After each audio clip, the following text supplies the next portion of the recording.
how's it going? It's Katie with Kansas Hydrographics. We have our 3D polka dots to show you today. To me, they kind of look almost like bubbles, but they are three-dimensional looking. And speaking of bubbles, I got quite a few air bubbles going on here. Let me get these out real quick.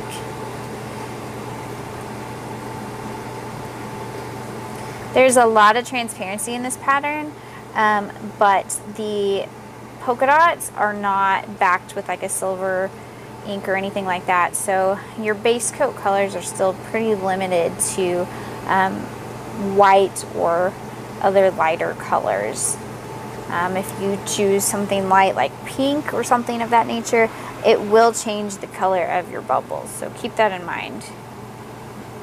I should probably just stop messing with these air bubbles.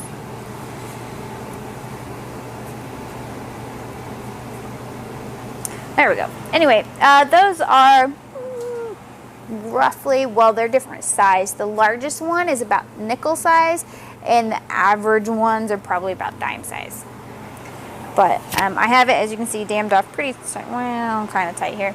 And I forgot to set a timer, so I'm going to say that was about a minute soak time.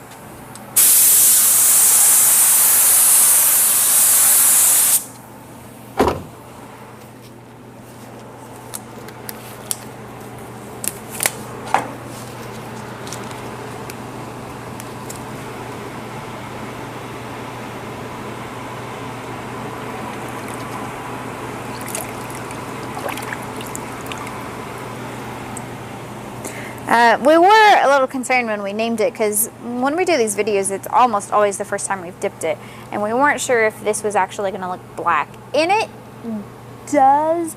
It's almost like, it reminds me of a blueberry. It's so dark that it really does look black, but maybe has a little bit of a blue hint to it.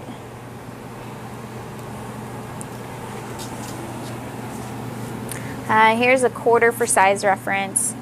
As you can see, they're different sized. The larger ones are not quite quarter size, but that is stretched a little, so.